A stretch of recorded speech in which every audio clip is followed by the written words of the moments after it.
3. Magandang araw sa inyong lahat. Ako po si Desel Allen Mallorca, isang first year BS Physics student mula sa College of Science. Ngayong araw, sa video na ito, gusto ko ipakita sa inyo ang aking zine o isang maliit lang na zine kung saan ay nalaglalaman ng aking hometown o isang lugar o isang munisipalidad na tinatawag na Bawang.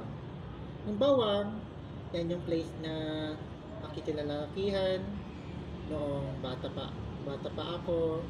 Kahit napanganak ako sa Manila, sa Makati, start of 5 years old ay dito ako at madami akong masasayang memory sa paninirahan dito.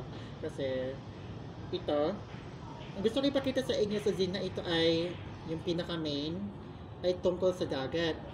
Kasi ang dagat ay hindi na isa, yan ang pinaka may relasyon o yung pinaka nagdi-describe kung ano ba talaga yung bawang.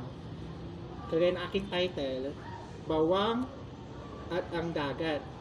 Yung bawang at yung dagat, yan, magkakasama sila at silang dalawa, silang dalawa ay pinapakita ko ano ang kanilang kultura, kanilang mga pangyayari, mga pagdidiriwang, at gusto ko ipakita sa inyo ang problema na makikita sa hometown ko na Bawang. Ito ay ayat dagiti umilit iti bawang iti baybay. Yan ang Ilocano, ibig sabihin ay ang pagmamahal ng mga taga-Bawang sa baybay o dagat. Ang malapit na relasyon ng bayan ng Bawang noon yon at sa yamang dagat. Sa unang pahina ay makikita niyo mga geografiya ng Bawang. Ang Bawang, isang municipalidad sa La Union, kaya sinabi ko, at malapit. Katabi siya ng South China Sea o West Philippine Sea, political dito siya, yung Bawang. Kaya, sa buong silangan ng Bawang ay mga kabundok-bundukan, yung mga Cordillera Mountain Ranges. Tapos sa buong kanluran ng Bawang ay ang mga tabing dagat o dalampasigan ng Bawang. Tapos, tinatawag ng Bawang na Fruit Basket of the North. Bakit fruit basket? Dahil ay pinopromote o kadalasan ay nagbebenta ng mga prutas, kadalasan ay mga guava, grapes, avocado, dragon fruit, etc. na kanilang pangunahing pinopromote bilang pagbebenta sa mga turista, sa mamamayan. Tapos, alam nyo ba na yung Bawang ay kinatawag na beach capital of the Philippines noong 1970s. Pero, ewan ko kung kailan, ay kinuha ito ng Boracay. Pero, sabi ng lola ko, tapos yung nanay ng lola ko, ay talagang kinatawag na beach capital of the Philippines sa Bawang dahil ay napakaganda ang mga beaches, mga resort, mga activities. Yan talaga ang kanilang pinakamagandang tanawin dito sa Bawang. Tapos, ano nga ba ang pinagmulan ng Bawang? Yung Bawang ay maaaring may dalawang dahilan. Yung isa, yung Bawang, kapag sa Tagalog ka, ibig sabihin ay garlic o sibuyas. Pero ang mas meaningful na pinag-ano ng Bawang, sabi ng ibang mga Ilocano researchers, ay yung buwang. Ang ibig sabihin ng buwang, Ilocano, ibig sabihin ay nahating ilog sa dalawa.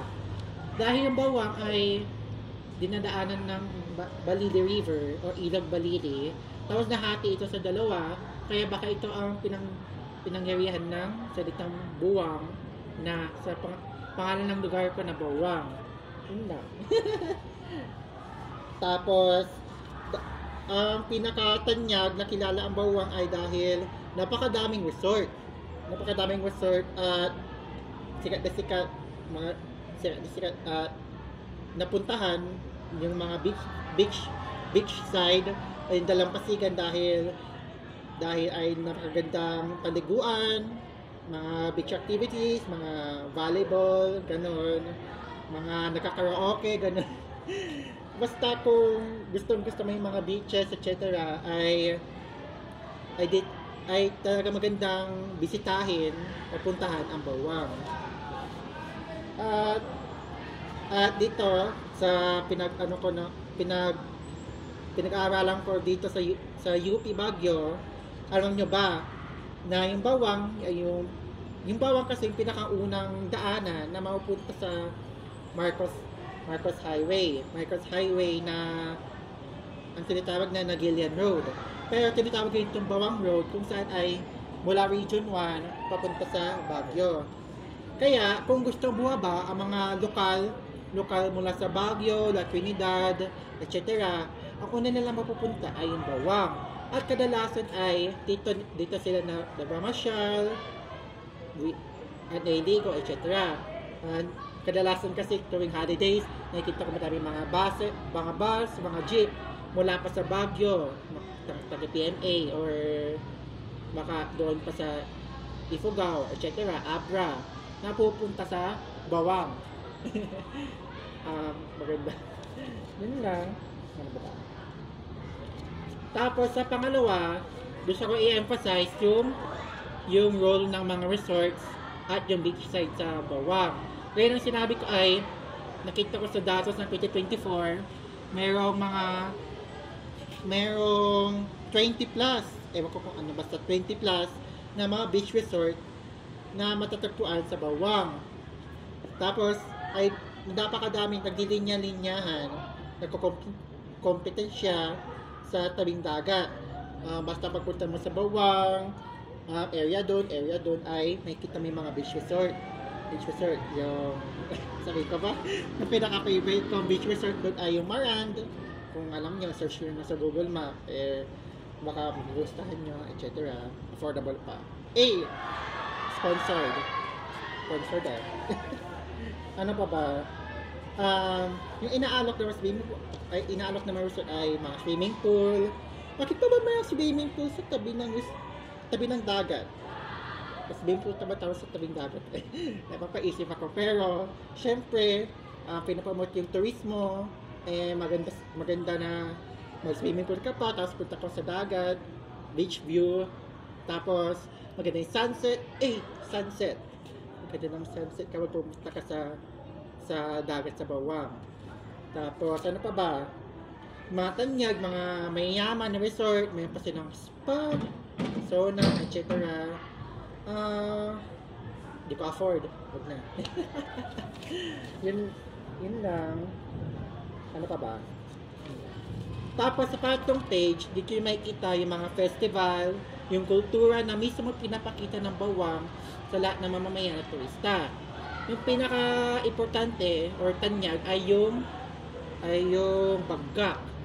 Bagak Festival. Wait lang. Diba? Yung Bagak Festival kasi ay ang Bagak Festival ay nagsisimula sa mga third week of December, tapos tumatagal ng 3 weeks hanggang sa unang week or pangalawang week ng January.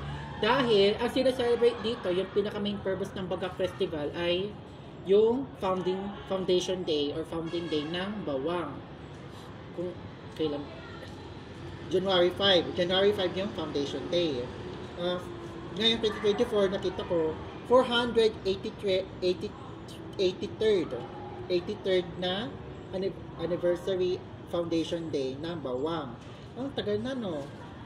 Nakita ko ay 1587 pa nag-found yung Bawang simula nung naipatayo yung church nung panahon ng Espanyol.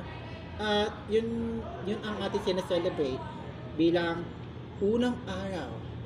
unang founding day ng Bawang. Tapos, dahil kaakibat dito yung Pasko, Bagong Taon, kung saan madaming mga parents ang umuwi sa Bawang, ganon, ay kaakibat, kasabay na talaga yung pag-celebrate na Pasko at Bagong Taon. Kapag during Bagak Festival ay maraming makikita mga Christmas trees, tapos may parade ng mga parol at ano pa ba, mga pailaw na makikita mo sa mga paligid ng bawang. Tapos, ano pa ba? May sila mga dance contest, yung pagandahan ng costume na may Pasko elements. May Pasko elements, na may mga stars, mga kulay, etc. Tapos, ano pa ba? Tapos, pagkatapos ng bagong taon, pinapromote naman ng Bangkok yung pagbebenta ng mga prutas. Yung, kaya sinabi ko yung bawang ay fruit basket of the north. Pinapromote naman yung mga prutas, kaya ng mga grapes, mga guava, avocado, or mga banana, mango, lahat na mga magsasaka, binebenta na sa tabing dagat. Sa tabing dagat pa ng bawang ay nagpapakita yung mga nagbebenta ng mga prutas, pupunta na, adi kayo dito, bilhin na kayo ng prutas. Kung gusto niya, tapos mura pa, baka gusto bumili, kung may Bangkok.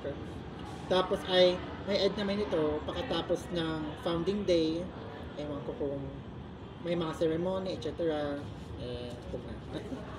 Tapos, sa susunod na pahina, may kita nyo yung pangalawang festival, pangalawa sa pinaka-importanteng festival sa bawang, ay yung Calgao. Yung Calgao talaga, yung pinaka-focus talaga yung beach, mga dagat, etc. Dahil tuwing summer, mga 3rd week or 4th week ng April, ay syempre midsummer, yan yung pinakatutok ng init, tuwing tag-init ng summer, ay merong pagdidiriwang yung bawang para mag-cool off o magpalamig na mga lokal at mga turista tuwing tag-init, kung saan ay may ligo sila. Mas maraming may ligo sa dagat. Yung Calgao, may water gun fights. Kung may kang water gun, babasain yung mga kasama mo, pamilya mo, kapitbahay, kung magalit mo sila, ewan ko. Nabasa pa ako last year ba yun? Kanon. Komisyon na. Tapos ay meron silang foam party sa mismo buhangin sa tabing dagat. Tapos ay ano pa ba? Meron boat racing. Maganda panoorin yung boat racing, yung battle raft. Yung bamboo raft pala. Tapos mga kites. May kiting mga magagandang kites na nagko-compete. Tapos sandcastle, yan yung maganda, sandcastle. Kapag pupunta kayo sa tabing dagat, makikita yung mga nagawang sandcastle na syempre bawal apakan. Tapos makikita nyo napakaganda creativity ng mga artists. Tapos ano pa ba? Ay tuwing gabi, yan yung magandang tignan. Ay may pa-concert tuwing Calgao. Tapos may mga fire dance, parang Avatar. Avatar na naglalaro sa mga apoy. Ewan ko kung bakit sila na napapasok. Basta ang gandang tignan. Tapos, ayun, nagsiyasiyahan pagdiriwang habang summer yung Calgao Festival. Tapos, sa halos huling pahina naman ay may kita niya mga problema na nakikita ko, baka pwede yung gusto kong masabing paraan para masolusyonan yung mga problema sa bawang. Marami pa problema sa mga places like na hindi ko pa nakikita, pero ang i-emphasize ko dito ay yung mga problema sa dagat. Kasi ako sabihin ko ba, share ko lang, ay naniniwahan ako malapit sa dagat, mga 20 steps ka lang ay dagat na. Narinig ko pa yung mga waves, mga alon. Lucky. Ang problema kasi sa dagat, sa bawang, sa nanirahan ko ay napakadaming basura tuwing holidays. O kahit din na holidays ay nagkalat-kalat naman sa iba't ibang bahagi ng dalampasigan. Ang nakita ko ay madami mga pasaway ng mga turista, bata, matanda.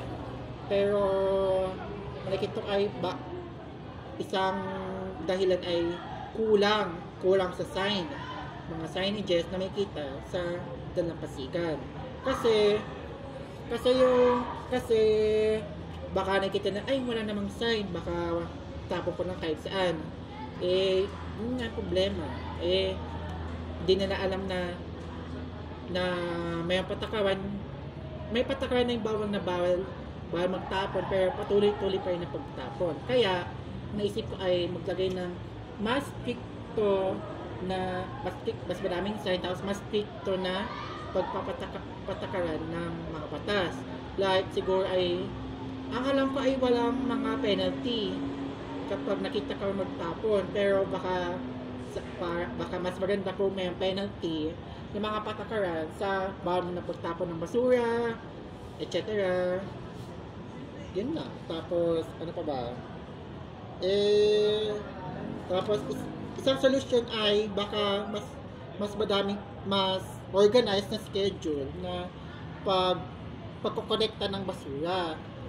Kasi meron akong kolekta ng basura, pero ay isang araw lang sa isang week.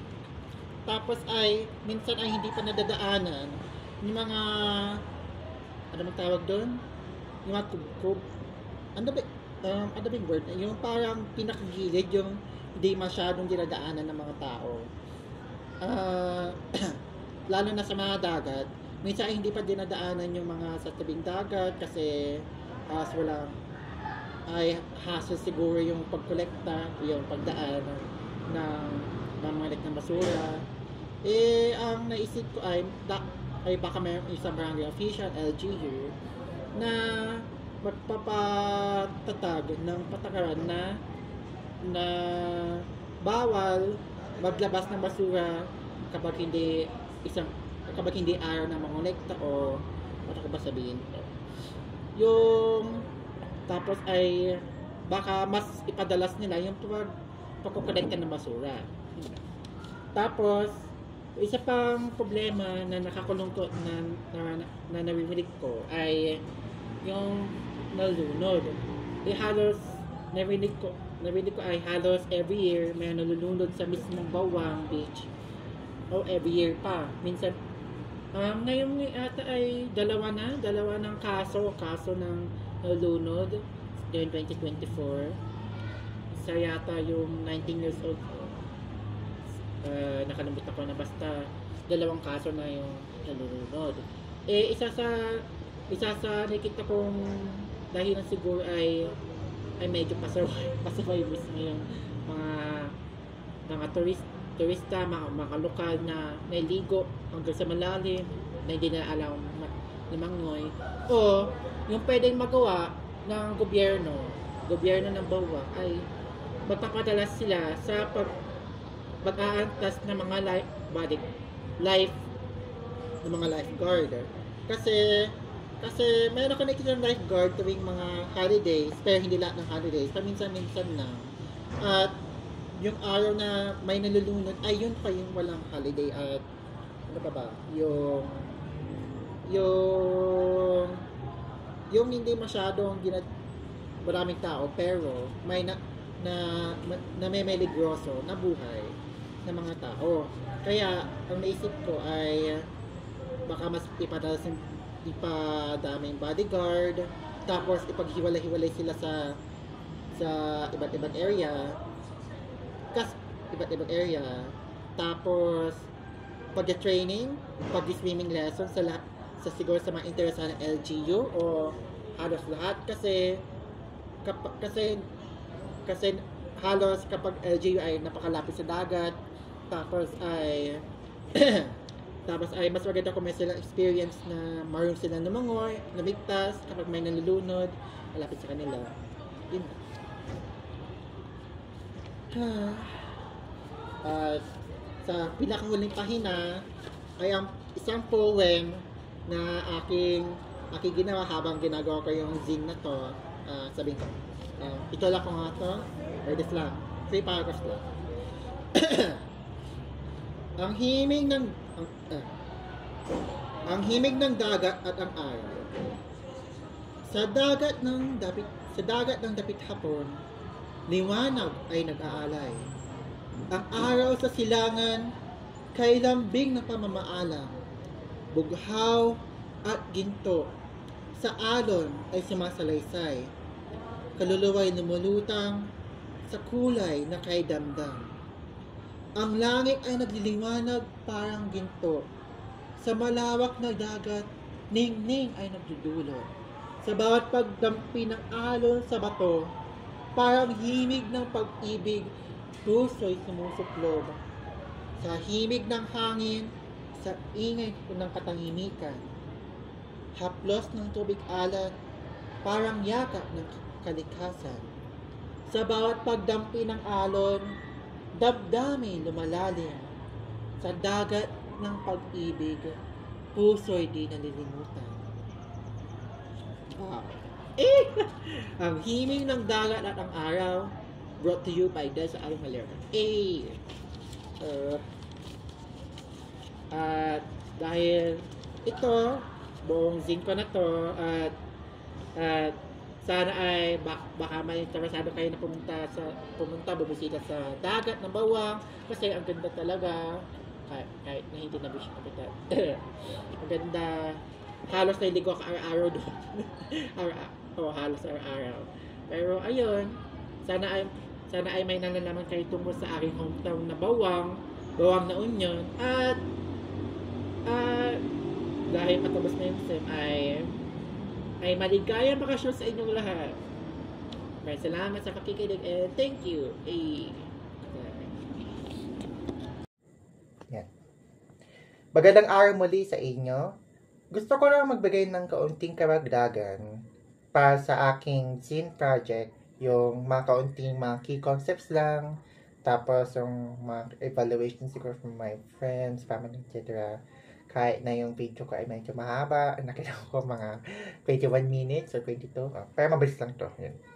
Ngayon, yung key concepts na aking ginamit para sa aking zine project ay through representation ng aking culture, yung aking experiences, yung mga pangyayari, yung mga events, yung nangyayari sa aking hometown or hometown na Bawang na Union ay through print media and advertisements. Yung mismong pagprint ko ng zine media,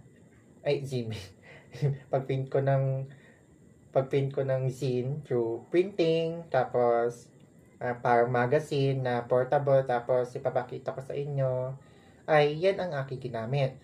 Pero sa evaluation ay sabi natin na online ay social media yung method na ginamit ko. Yung pinakita ko lang pagkatapos ko ginawa sa aking pamilya. Tapos mga kaunting friends ko na nakakausap ko pa ngayon. At yung kanilang nasabi, summarize ko lang ay lahat naman ay nakita na ay yung pala yung ibig sabihin ng word na yun kasi medyo malalim talaga yung Ilocano word ng bagkak, kargaw, etc. At yung iba naman kagaya ng lola ko, siya mismo yung nagsabi sa akin kung anong meaning nun, alam niya na. At yun lang, nagandahan naman sila sa aking project. Hindi man nagandahan, parang sabi pa, okay lang, ganon. Naipakita talaga yung kung ano ba talaga yung bawang, yung pinaka-relation nito sa dagat, na pwedeng basahin ng siguro taga Maynila or taga Labas, baka taga Baguio. Ipakita ko sa inyo, magandang mga tanamin sa tabing dagat, baka gusto nyo bisitahin.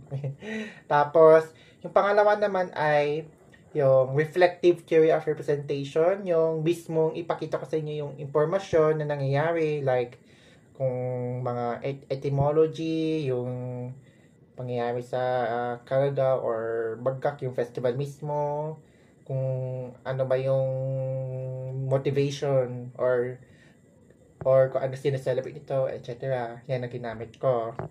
Tapos, sa mga science naman, sa first page, yung geographiya, ginamit ko yung mga mapa.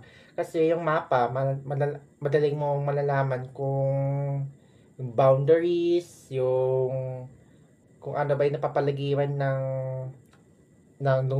hindi pa lungsod, yung munisipalidad ng Bawang, kung malapit Kasi, kung malapit lang talaga sa dagat, ay, syempre malapit kasi. Ang tawag doon, magkadikit. buong kanluran ng bawang ay nasa dagat. Tapos, bundukan sa silangan, etc. Kaya, mayroon ding agrikultura na na prosperous, I mean. Tapos, yung medyo color na napili ko sa zine, yung medyo nakita nyo, medyo yellowish siya, or hot contrast, ay nagpapakita, simbolo na parang summer, medyo hot, para mainit medyo bright, ang makikita nyo sa zine ko, na nagpapakita na parang summer or tropical na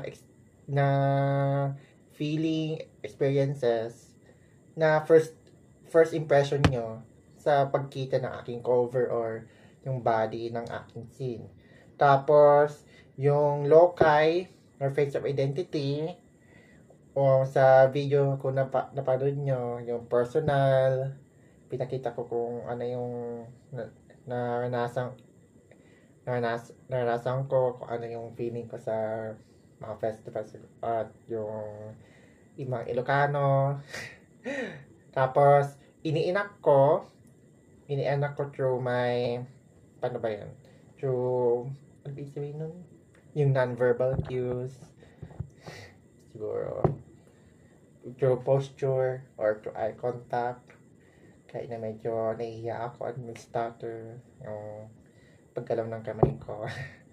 Tapos, medyo kaunti lang sa relational.